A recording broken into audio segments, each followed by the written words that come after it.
Hi hello. അപ്പോൾ എല്ലാവർക്കും നമ്മുടെ മറ്റൊരു വീഡിയോയിലേക്ക് സ്വാഗതം. അപ്പോൾ ഇന്നത്തെ ദിവസം എന്ന് പറയുന്നത് വേറൊന്നുമല്ല, ഞങ്ങളുടെ ജീവിതത്തിലെ ഏറ്റവും വലിയൊരു ആഗ്രഹം നിറവേറ്റിയ ദിവസമായിരുന്നു കേട്ടോ ഇത്. അതായത് നമ്മൾ സ്വന്തമായിട്ട് അധ്വാനിച്ചുണ്ടാക്കിയ നമ്മുടെ വീടിൻ്റെ പാല് കാച്ചൽ ദിവസമാണിത്. അങ്ങനെ ഒരുപാട് നാളത്തെ ഒരു ആഗ്രഹം നിറവേറ്റിയതിൻ്റെ സന്തോഷത്തിലായിരുന്നു കേട്ടോ ഞങ്ങളെല്ലാവരും. അങ്ങനെ നമ്മളിത് സ്ഥലം വാങ്ങുന്നത് 2023 ഏപ്രിൽ മാസത്തോടു കൂടിയാണെന്ന് എനിക്ക് തോന്നുന്നു. അങ്ങനെ ഒരു 2023 ഒരു 11-ാം മാസം ആയപ്പോഴേക്കും നമ്മൾ നമ്മുടെ വീടിൻ്റെ പണി സ്റ്റാർട്ട് ചെയ്തു കേട്ടോ. അങ്ങനെ ചെറുതായിട്ട് തുടങ്ങി പതുക്കെ തീർക്കാമെന്നും പറഞ്ഞാണ് ഇരുന്നത്. പക്ഷേ നമ്മളങ്ങ് പണി തുടങ്ങി പെട്ടെന്ന് നമുക്ക് പണി തീർക്കാനായിട്ട് പറ്റിയിട്ടോ. അങ്ങനെ 2024 ഡിസംബർ മാസം ആയപ്പോൾ നമ്മുടെ വീടിൻ്റെ പണി ഫുള്ളായിട്ട് നമ്മൾ തീർത്തു കേട്ടോ. 2024 ഡിസംബർ മാസം 15-ാം തീയതി ആയിരുന്നു കേട്ടോ നമ്മുടെ വീടിൻ്റെ പാല് കാച്ചൽ നമ്മൾ നടത്തിയത്. പെട്ടെന്നായിരുന്നു എല്ലാം. ഒരു വർഷത്തിനുള്ളിൽ പണി തീർക്കാനായിട്ട് പറ്റിയിട്ടോ. പക്ഷേ അതൊട്ടും വിചാരിച്ച കാര്യമല്ല. ഒരു വർഷത്തിനുള്ളിൽ എല്ലാ പണിയും തീർക്കാൻ പറ്റുമെന്ന് വിചാരിച്ചതല്ല. വീട്ടിലേക്കുള്ള കട്ടിൽ, സെറ്റി, ഡൈനിങ് ടേബിൾ ഉൾപ്പെടെ എല്ലാ സാധനങ്ങളും നമ്മൾ തന്നെ വാങ്ങിയിട്ടായിരുന്നു കേട്ടോ. എല്ലാം പണിയും ചെയ്തു. മുറ്റത്ത് കട്ടയിട്ടു, ഗേറ്റ് പഴിച്ചു, മതിൽ പണിത്, അങ്ങനെ ഫുള്ള് ഒരു വീടിൻ്റെ പണി എത്രത്തോളം തീർക്കാവുന്നോ അത്രയും പണികൾ തീർത്തിട്ടാണ് കേട്ടോ നമ്മൾ ഹൗസ് വാമിങ് നടത്തിയത്. അതും ഒരു വർഷത്തിനുള്ളിൽ തന്നെ നമുക്ക് ചെയ്യാൻ പറ്റിയത് ഒരുപാട് ദൈവത്തിൻ്റെ അനുഗ്രഹം ഉള്ളതുകൊണ്ടാണെന്ന് വിചാരിക്കുന്നു. അതുപോലെ ഒരുപാട് കഷ്ടപ്പാടുകളുണ്ട് കേട്ടോ ഇതിൻ്റെ പുറകിൽ. ഞങ്ങളുടെ രണ്ടുപേരുടെ ഒന്നും പറയാൻ പറ്റത്തില്ല. എൻ്റെ ഹസ്ബൻഡ് ഒരുപാട് കഷ്ടപ്പെട്ടിട്ടുണ്ട് ഈ വീടിൻ്റെ പണി തീർക്കാൻ വേണ്ടിയിട്ട്. അങ്ങനെ ഈ പണിത് തന്ന ചേട്ടനും ഒരുപാട് ഞങ്ങളെ സഹായിച്ചിട്ടുണ്ട്. അങ്ങനെ ചേട്ടന് ഒരുപാട് നന്ദി ഈ വീഡിയോയിലൂടെ പറയുന്നുണ്ട് കേട്ടോ. പിന്നെ അങ്ങനെ ഒരു വർഷത്തിനുള്ളിൽ നമ്മുടെ ആഗ്രഹം നമുക്ക് സാധിക്കാനായിട്ട് പറ്റി. ഇന്നത്തെ ദിവസത്തെ സന്തോഷം എന്ന് പറഞ്ഞു കഴിഞ്ഞാൽ പറഞ്ഞറിയിക്കാൻ പറ്റുന്ന അത്ര സന്തോഷമായിരുന്നു കേട്ടോ ഞങ്ങൾക്ക്. ഈ ഒരു പ്രായത്തിൽ ഞങ്ങളെക്കൊണ്ട് ഇത്രയും നല്ലൊരു വീട് വയ്ക്കാനായിട്ട് പറ്റിയത് ഞങ്ങളുടെ ഒരു വലിയ ഭാഗ്യമായിട്ട് തന്നെയാണ് ഞങ്ങൾ കരുതുന്നത്. പിന്നെ ഒരുപാട് കടങ്ങളിലോട്ട് അങ്ങനെ ഞങ്ങൾ കയറിയില്ല. ഈ വീടിന് ലോണില്ല ഞങ്ങൾക്ക്. അങ്ങനെ ലോണ് വയ്ക്കാതെ ഇത്രയും നല്ലൊരു വീട് വയ്ക്കാൻ പറ്റിയത് ഞങ്ങളുടെ ഒരു വലിയ ഭാഗ്യം തന്നെയാണ്. പിന്നെ ഒരിക്കലും ഒരു വീട് വയ്ക്കാൻ വേണ്ടിയിട്ട് 10, 20, 30 ലക്ഷം രൂപ എടുത്ത് വീട് വെച്ച് കഴിഞ്ഞാൽ സമാധാനത്തോടെ നമുക്ക് ആ വീട്ടിൽ കിടന്നുറങ്ങാനായിട്ട് പറ്റാതെ വരും. അതുകൊണ്ട് പറ്റുന്നത്ര പൈസ എത്രയാണോ നമ്മുടെ കയ്യിൽ പൈസയുള്ളത് ആ പൈസയ്ക്കനുസരിച്ച് വീട് വെച്ച് സമാധാനത്തോടെ ജീവിക്കുന്നതായിരിക്കും എപ്പോഴും നല്ലത്. 50 ലക്ഷം അല്ലെ 60 ലക്ഷത്തൊക്കെ ലോണൊക്കെ എടുത്ത് വീട് വെച്ചിട്ട് പിന്നെ കയറി താമസിച്ച് കഴിയുമ്പോൾ പിന്നെ അത് വീട്ടാനായിട്ട് നമ്മൾ അതിൻ്റെ പുറകെ നടക്കുമ്പോൾ നമുക്ക് പിന്നെ ജീവിതത്തിൽ ഭയങ്കര സ്ട്രഗിളാവും. പിന്നെ കിട്ടുന്നതൊന്നും തികയാതെ വരും. അങ്ങനെ വലിയ ബാധ്യതകളിലോട്ട് നമ്മൾ കയറിപ്പോകാണ്ട് ഒരിക്കലും അങ്ങനെ ആരും ചെയ്യരുത്. നമുക്ക് താമസിക്കാനൊരു വീട് വേണം. അപ്പോൾ അതിന് വേണ്ടിയിട്ട് നമ്മൾ ചെയ്യുക. അല്ലാതെ മറ്റുള്ളവരെ കാണിക്കാൻ വേണ്ടിയിട്ട് എനിക്ക് ഇത്രയും വലിയ വീട് വെക്കണം എന്ന രീതിയിൽ വെച്ച് കഴിഞ്ഞാൽ പിന്നെ അല്ലെങ്കിൽ അത് വീട്ടാനായിട്ട് പൈസയുള്ളവരായിരിക്കണം. ഇല്ലാത്തവർ അതിൻ്റെ പുറകെ പോകരുത്. അത് ജീവിതത്തിൽ നമുക്ക് വലിയൊരു നഷ്ടമായിട്ട് വരാൻ. കാരണം വീട് നമുക്കൊന്നും തരുന്നില്ല.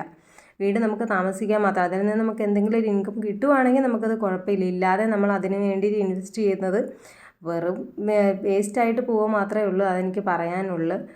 അപ്പോൾ പറ്റുന്ന രീതിയിൽ വീട് വയ്ക്കുവാണെങ്കിൽ നമുക്ക് പറ്റുന്ന രീതിയിൽ വീട് വയ്ക്കുക. ഒരുപാട് കടങ്ങളില്ലാതെ. കുഞ്ഞു കടങ്ങളുണ്ടെങ്കിലും നമ്മളെ കൊണ്ട് 5-6 ലക്ഷം രൂപയുണ്ട്. അത് നമുക്ക് നമ്മളെ കൊണ്ട് വീട്ടാൻ പറ്റുന്ന രീതിയിൽ മാത്രമേ വീട് വയ്ക്കാനായിട്ട് എല്ലാവരും ചെയ്യാവുള്ളൂ കേട്ടോ. മറ്റുള്ളൊരു വീട് പണിതോ എനിക്ക് അതുപോലെ വീട് വെക്കണമെന്ന് വലിയ വീട് വെച്ച് കഴിഞ്ഞാൽ നമ്മൾ പിന്നെ അത് വീട്ടാൻ വേണ്ടി നടക്കുമ്പോൾ നമുക്ക് ജീവിതത്തിൽ മനസ്സമാധാനം ഉണ്ടായെന്ന് വരില്ല. അപ്പോൾ അതുകൊണ്ട് ഞങ്ങൾ ഒരുപാട് കടങ്ങളിലോട്ട് പോയില്ല. നമുക്ക് പറ്റുന്ന രീതിയിൽ നമ്മൾ വീട് പണിതു. പിന്നെ നമുക്ക് ഗോൾഡ് ഉണ്ടായിരുന്നു. ആ ഗോൾഡൊക്കെ കുറേ കൊടുത്തിട്ടാണ് നമ്മൾ പണിതത്. ഇപ്പോൾ ആ ഗോൾഡിന് അതിലും ഇരട്ടി റേറ്റാണ് ഇപ്പോൾ ഉള്ളത് കേട്ടോ. അപ്പോൾ കുറേ ഞങ്ങൾക്ക് നഷ്ടം വന്നിട്ടുണ്ട്. ആ രീതിയിൽ നോക്കുമ്പം നഷ്ടം വന്നിട്ടുണ്ട്. കാരണം നമ്മൾ കൊടുക്കുമ്പോൾ 32,000 42,000 രൂപയ്ക്കെങ്ങാണ്ടൊക്കെയാണ് നമ്മൾ ഗോൾഡ് കൊടുക്കുന്നത്. ഇപ്പം 90, 80, 70 ഒക്കെ ഉണ്ട് കിട്ടുമായിരുന്നു. അപ്പോൾ അതേ അപേക്ഷിച്ച് വെച്ച് നോക്കുമ്പോൾ ഇന്നായിരുന്നെങ്കിൽ നമുക്ക് നമ്മുടെ കയ്യിൽ കുറേ എമൗണ്ട് ഉണ്ടായേനെന്ന് തോന്നിപ്പോകുന്നുണ്ട് കേട്ടോ. പിന്നെ നമ്മുടെ സമയം അതായതുകൊണ്ട് നമ്മൾ വീട് വെച്ചു. പെട്ടെന്ന് തന്നെ വീട് പണി തീർന്നു. നമ്മൾ കയറി താമസിച്ചു. അത് വലിയൊരു ഭാഗ്യമായിട്ട് കരുതുന്നുണ്ട്. അപ്പോൾ വീട് വയ്ക്കുന്നവർ നല്ലോണം ആലോചിച്ചിട്ട് വേണം വീട് വയ്ക്കാനായിട്ട്. ഒരുപാട് കടങ്ങളിൽ ചെന്ന് കയറാതിരിക്കാനായിട്ട് മാക്സിമം ശ്രദ്ധിക്കണം കേട്ടോ. വീട് പണിയെന്ന് പറയുന്നത് ചിലപ്പോൾ ഒന്നേ നമ്മളെ കൊണ്ട് നടക്കുകയുള്ളൂ. അത് നമ്മുടെ ഇഷ്ടത്തിനനുസരിച്ച് ചുരുക്കി വലിയ ആർഭാടങ്ങളില്ലാതെ അന്ന് അത്യാവശ്യം നല്ല രീതിയിൽ ചെയ്യാനായിട്ട് ശ്രമിക്കുക കേട്ടോ. ഒരുപാട് കടങ്ങളിൽ ദൈവത്തോർത്ത് ആരും പോവാതിരിക്കുക. ഞാൻ ഇപ്പോൾ എല്ലാവരോടും വീട് വയ്ക്കുന്നവരോട് പറയാറുണ്ട്, ഒരുപാട് കടങ്ങളിലോട്ട് ചെന്ന് കയറരുത്. അത് പിന്നീട് നമുക്ക് ജീവിതത്തിലോട്ട് വരുമ്പോൾ ഒരുപാട് ബുദ്ധിമുട്ടുകൾ ഉണ്ടാക്കും. പിന്നെ മുകളിലോട്ട് നില എടുക്കുന്നതും അത്യാവശ്യം അത്ര നല്ല കാര്യമായിട്ട് എനിക്ക് തോന്നിയിട്ടില്ല. കാരണം നമ്മൾ യൂസ് ചെയ്യാൻ തുടങ്ങിയ മേളിലോട്ട് കയറാനുള്ളൊരു ബുദ്ധിമുട്ടൊക്കെ കാരണം ഞാൻ മാക്സിമം വീട് വയ്ക്കുന്നവരോട് പറയും, നിങ്ങൾക്ക് സ്ഥലമുണ്ടെങ്കിൽ ഒറ്റ നിലയായിട്ട് വീട് വയ്ക്കൂ, അതായിരിക്കും എപ്പോഴും നല്ലത്. മേളിലെ റൂമുകളോ ഉണ്ടെങ്കിലും ചിലപ്പോൾ നമുക്ക് കയറാനുള്ള മടി കാരണം നമ്മൾ കയറുകയോ ഇറങ്ങുകയോ ഒന്നും ചെയ്യത്തില്ല. എനിക്ക് പിന്നെ തയ്ക്കാനുള്ളത് മുകളിലായതുകൊണ്ട് കൊണ്ട് മാത്രമാണ് കേട്ടോ ഞാൻ മേളിൽ കയറി ഇറങ്ങുന്നത്. പിന്നെ നമുക്ക് 5 സെൻറ്റ് സ്ഥലമുള്ളൂ. അപ്പോൾ അതിൽ നമുക്ക് 2 മുറി താഴെ കിട്ടുകൊണ്ടായിരുന്നു. അതും ചുരുങ്ങിയ രീതിയിൽ ചെയ്തിട്ടാണ് നമുക്ക് 2 മുറി താഴെ കിട്ടിയത്. ഇല്ലെങ്കിൽ 1 മുറി കിട്ടുകൊണ്ടായിരുന്നുള്ളൂ കേട്ടോ. മുറ്റമാണെങ്കിൽ നമുക്ക് അധികം മുറ്റമൊന്നുമില്ല. അപ്പോൾ അതുകൊണ്ട് നമുക്ക് മുകളിലോട്ട് എടുക്കാനായിട്ട് മുകളിലോട്ട് എടുക്കാതെ രക്ഷയില്ലാത്തത് കൊണ്ട് മാത്രം നമ്മൾ മുകളിലെടുത്തതാണ്. പിന്നെ നമുക്ക് തുണി വിരിച്ചിടാനും ഒക്കെയുള്ള സൗകര്യം മേളിലേക്ക് കിട്ടത്തുള്ളൂ. മുറ്റത്താണെങ്കിലും നമുക്ക് സ്ഥലമില്ലല്ലോ. അപ്പോൾ അതുകൊണ്ടാണ് കേട്ടോ നമ്മൾ മുകളിലോട്ട് റൂം എടുത്തത്. പിന്നെ റൂം എടുത്തത് നന്നായി, കാരണം എനിക്ക് മെഷീൻ ഇടാൻ വേണ്ടിയിട്ടൊരു റൂം വേണമായിരുന്നു. പിന്നെ താഴെ 2 റൂം, മേളിൽ 2 റൂം, അങ്ങനെയാണ്. താഴെയുള്ള റൂം 2 ചെറിയ റൂമാണ് കേട്ടോ. മേളിൽ റൂമാണ് 2 വലിയ റൂമായിട്ടുള്ളത്. താഴെ അത്യാവശ്യം ഒഴുപ്പുള്ളത്, ഒരുപാട് വലിപ്പമൊന്നും ഇല്ല കേട്ടോ. പിന്നെ ഒരുപാട് ആർഭാടങ്ങളിലോട്ട് അങ്ങനെ പോയില്ല. അത്യാവശ്യം വീടിന് വേണ്ട പണികളും കാര്യങ്ങളും ഒക്കെ ചെയ്തു. പിന്നെ കുറേയൊക്കെ ഒഴിവാക്കാമെന്ന് തോന്നിയിട്ടുണ്ട്. കുറേ ലൈറ്റും കാര്യങ്ങളൊക്കെ ഇപ്പം ഒഴിവാക്കാമെന്ന് തോന്നിയിട്ടുണ്ട്. സീലിംഗ് ചെയ്തത് വേണ്ടായിരുന്നു എന്ന് തോന്നിയിട്ടുണ്ട്. കാരണം വേറൊന്നും കൊണ്ടല്ല, സീലിംഗ് ഒക്കെ ചെയ്തേക്കുന്നത് നല്ലതൊക്കെ കാണാൻ നല്ല ഭംഗിയുണ്ട്. പക്ഷേ കുറച്ച് നാൾ കഴിയുമ്പോൾ അതിനകത്ത് പൊടികളൊക്കെ കയറി കഴിയുമ്പം അത് തൂക്കാനൊക്കെ ആയിട്ട് നമുക്ക് നല്ല ബുദ്ധിമുട്ടാണ്. അപ്പം നമ്മളിപ്പോൾ ചിന്തിക്കുന്നുണ്ട് വേണ്ടായിരുന്നു, അതിനൊന്നും പൈസ കളയണ്ടായിരുന്നു എന്നൊക്കെ നമ്മളിപ്പോൾ ചിന്തിക്കുന്നുണ്ട്. അന്ന് കാണാനായിട്ട് നല്ല ഭംഗിയായിരുന്നു. പക്ഷേ അത് അന്നത്തെ ഒരു ദിവസത്തിന് മാത്രമേ ഉണ്ടായിരുന്നുള്ളൂ. പിന്നീട് നമുക്ക് പൊടികളൊക്കെ കയറി കഴിയുമ്പം അങ്ങനെ വേണ്ടായിരുന്നു, സിമ്പിളായിട്ട് കിടന്നാൽ മതിയായിരുന്നു. പിന്നെ റൂമിലാണെങ്കിലും ഒരുപാട് ലൈറ്റും, ഒരു റൂമിൽ 4 5 ലൈറ്റും കാര്യങ്ങളൊക്കെ വന്നിട്ടുണ്ട്. പിന്നീട് ഇപ്പോൾ അതൊക്കെ വേണ്ടാന്നുള്ളൊരു തോന്നൽ നമുക്ക് വരുന്നുണ്ട്. പക്ഷേ അത് വീടൊക്കെ പണിത സമയത്ത് നമുക്ക് തോന്നിയില്ല. പിന്നീട് നമുക്ക് ഓരോരോ കാര്യങ്ങൾ വേണ്ടായിരുന്നു, ഇച്ചിരി കൂടെ ചുരുക്കാമായിരുന്നു, ഇത്രയും കാര്യമായിട്ട് ചെയ്യേണ്ട കാര്യമില്ലായിരുന്നു നമുക്ക് തോന്നണം. അപ്പം ഞാൻ മാക്സിമം ഒരു വീട് പണിയുന്ന ആരെങ്കിലും വീട് പുതിയതായിട്ട് പണിയുവാണെങ്കിൽ അവരോട് ഞാൻ പറയും, ഒരുപാട് ആർഭാടമായിട്ട് ചെയ്യേണ്ട, ഇതുപോലെ സീലിങ്ങും കാര്യങ്ങളൊക്കെ ചെയ്ത് കഴിഞ്ഞ് വെറുതെ വേസ്റ്റാണ്. പിന്നീട് അതൊരു നമുക്കൊരു ബുദ്ധിമുട്ടായിട്ട് ജീവിതത്തിൽ ഫീൽ ചെയ്യും. അപ്പോൾ അതൊക്കെ ഞാൻ പറഞ്ഞു കൊടുക്കാറുണ്ട് കേട്ടോ.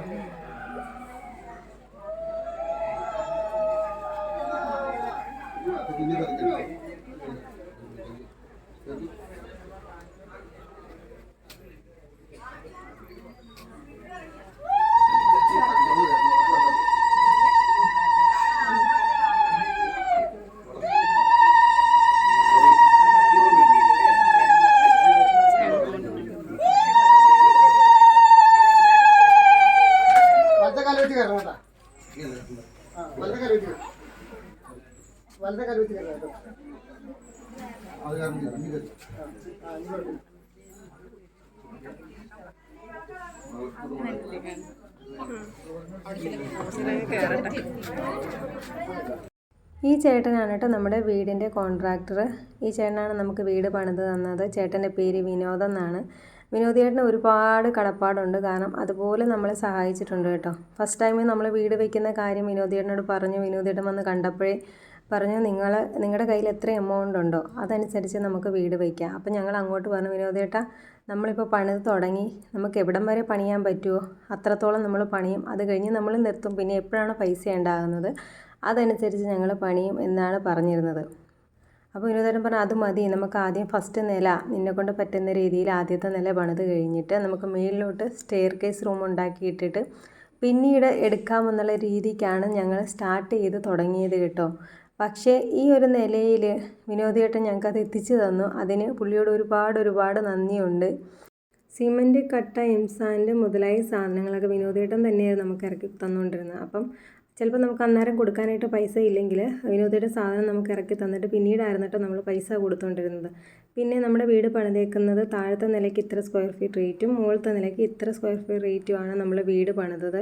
നല്ല ഭംഗിയിൽ നല്ല അടിപൊളിയായിട്ട് വീട് പണിത് തരുന്ന ഒരു വ്യക്തിയും കൂടെയാണ് കേട്ടോ. അപ്പം നിങ്ങൾക്ക് ആർക്കെങ്കിലും വിനോദേട്ടനെ കോൺടാക്റ്റ് ചെയ്യാൻ താല്പര്യമുണ്ടെങ്കിൽ കോൺടാക്റ്റ് ചെയ്യാം. നല്ല രീതിയിൽ നമുക്ക് വീട് പണിത് തരും കേട്ടോ.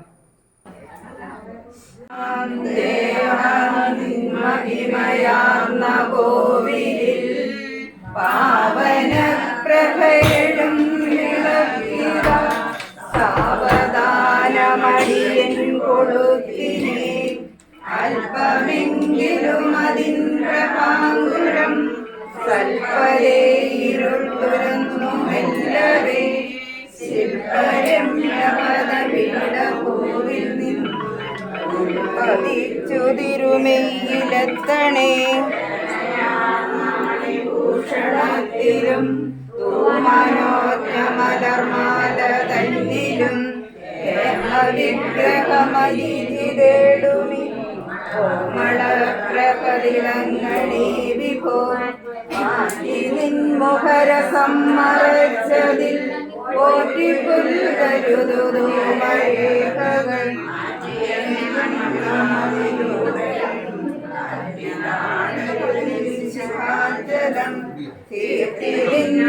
തെളിഞ്ഞു പൊങ്ങിനെ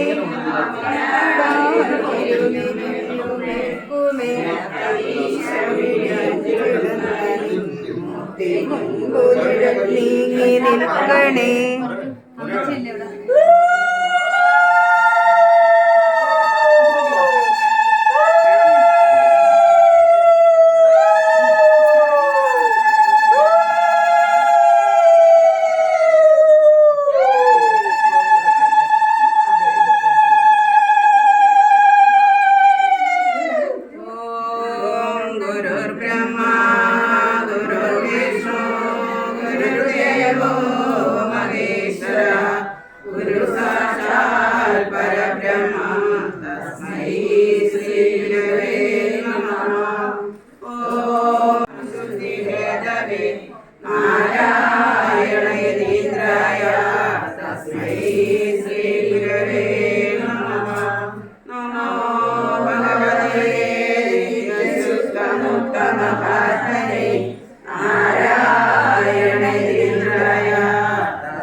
അങ്ങനെ നമ്മളിതേ പാല് തിളച്ച് വരാനായിട്ട് വെയിറ്റ് ചെയ്ത് നിൽക്കുമായിരുന്നു. അപ്പോൾ ഏകദേശം തിളച്ച് വരാറായിട്ടുണ്ടെന്നാൽ മോള് വരെ എത്തിയിട്ടില്ല.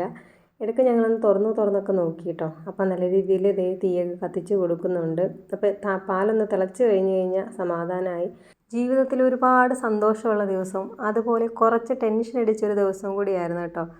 വേറൊന്നുമല്ല, വിളക്ക് കത്തിക്കുമ്പോൾ ഭയങ്കര ടെൻഷനായിരുന്നു. കത്തുവോ, ഞാൻ രണ്ടാമത്തെ തീപ്പെട്ടിക്കുള്ളി വെച്ച് ഉരച്ച് കത്തിക്കേണ്ടി വരുമോ, അങ്ങനെയൊക്കെയുള്ള ടെൻഷൻ ഉണ്ടായിരുന്നു. ദീപാദിനം കൊണ്ട് അതൊക്കെ ഓക്കെ. പിന്നെ വരുന്നത് ഒരു വലിയ ടാസ്ക് എന്ന് പറഞ്ഞാൽ വീടിന് ചുറ്റും വിളക്ക് കത്തിച്ച് പിടിച്ചുകൊണ്ട് വരിക എന്നുള്ളത് ഒരു വലിയ ടാസ്ക്കായിരുന്നു. കാരണം എൻ്റെ ഇടത്തെ കൈക്ക് കുറച്ച് ബലക്കുറവുള്ളത് കൊണ്ട് എനിക്കൊരുപാട് വെയിറ്റുള്ള സാധനങ്ങൾ അങ്ങനെ പിടിച്ചുകൊണ്ട് കുറേ നേരം നടക്കാനായിട്ട് ഇച്ചിരി ബുദ്ധിമുട്ടുണ്ട്. അപ്പം വീടിന് ചുറ്റി വരിക എന്ന് പറയുന്നത് ഇച്ചിരി പാടുപിടിച്ച പരിപാടിയാണ്. അപ്പം ഞാൻ നടക്കും തോറും ഈ വിളക്കിലുള്ള എണ്ണ കാരണം തിരി കീഴ്പോട്ട് ഇറങ്ങി വരുന്നു. അപ്പോൾ എനിക്ക് ടെൻഷനാവുന്നു, വിളക്ക് കെട്ടുപോകുമോ, അങ്ങനെയൊക്കെ ഒരുപാട് ടെൻഷൻ അടിച്ച് ലാസ്റ്റ് ഇച്ചിരി വെയിറ്റുള്ള സാധനങ്ങൾ അപ്പുറം ഇപ്പുറം കയറ്റി വെച്ചതിന് ശേഷമാണ് വീട് ചുറ്റി വന്നതും വിളക്കകത്ത് കൊണ്ട് വെച്ചത്. അതകത്ത് വെച്ച് കഴിഞ്ഞപ്പോഴാണ് കേട്ടോ ശ്വാസം ഒന്ന് നേരെ വീണമെന്ന് പറയാം.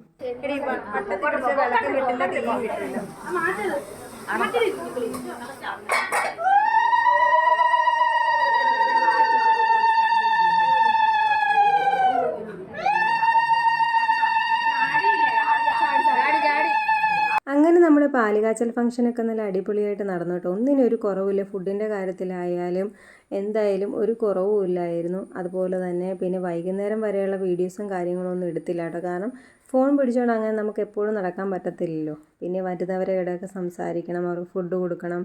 പിന്നെ നമ്മൾ ഫോൺ പിടിച്ചുകൊണ്ട് നടക്കുന്നത് അത്ര ശരിയല്ലാത്ത കൊണ്ട് ഞാൻ അങ്ങനെ ഫോൺ പിടിച്ചുകൊണ്ടൊന്നും നടന്നില്ല. അനിയത്തി ഉള്ളതുകൊണ്ട് അവൾ അത്യാവശ്യം കുറച്ച് ഫോട്ടോസൊക്കെ എടുത്ത് തന്നു, വീഡിയോസും എടുത്തു തന്നു. അപ്പോൾ അതാണ് കേട്ടത്. അപ്പോൾ 1 വർഷത്തിന് ശേഷമാണ് ഞാൻ ഈ വീഡിയോ അപ്ലോഡ് ചെയ്യുന്നത്. അതുവരെ എൻ്റെ ഫോണിൽ സ്റ്റോറേജിൽ ഇങ്ങനെ കിടക്കുമായിരുന്നു കേട്ടോ. അങ്ങനെ ആ വീഡിയോ ഞാൻ 1 വർഷത്തിന് ശേഷം അപ്ലോഡ് ചെയ്തിട്ടുണ്ട്. ഇതായിരുന്നു ഞങ്ങളുടെ ആ ഒരു നല്ല ദിവസം. അങ്ങനെ ഈ വരുന്ന 2025 ഡിസംബർ 15-ാം തീയതി ആകുമ്പോൾ നമ്മുടെ വീട് പാലുകാച്ചൽ നടത്തിയിട്ട് 1 വർഷം പൂർത്തിയാകുകയാണ് കേട്ടോ. അപ്പം നമ്മുടെ സ്വപ്ന ഭവനത്തിൻ്റെ 1-ാം വാർഷികമായിക്കൊണ്ടിരിക്കുകയാണ്. 1 വർഷത്തിന് ശേഷമാണ് കേട്ടോ ഞാൻ ഈ വീഡിയോ പോസ്റ്റ് ചെയ്യുന്നത്. അങ്ങനെ ഞങ്ങളുടെ സ്വപ്നങ്ങളെല്ലാം സഫലമായി. ഇനിയും ഒരുപാട് സ്വപ്നങ്ങളിലേക്ക് കയറിക്കൊണ്ടിരിക്കുന്നു. എല്ലാം സാധ്യമാകട്ടെ എന്ന് ദൈവത്തിനോട് പ്രാർത്ഥിക്കുന്നു. അപ്പോൾ നിങ്ങളുടെ എല്ലാവരുടെയും അനുഗ്രഹം വേണം. അപ്പോൾ നമ്മുടെ ഇന്നത്തെ വീഡിയോ ഇത്രയേ ഉള്ളൂ. വീഡിയോ ഇഷ്ടമായെങ്കിൽ ലൈക്ക് ചെയ്യാനും ഷെയർ ചെയ്യാനും കമൻറ്റ് ചെയ്യാനും സബ്സ്ക്രൈബ് ചെയ്യാനും ആരും മറക്കരുത് കേട്ടോ. അപ്പോൾ അടുത്തൊരു വീഡിയോ ആയിട്ട് വരുന്നത് വരെ ടാറ്റ ബൈ ബൈ.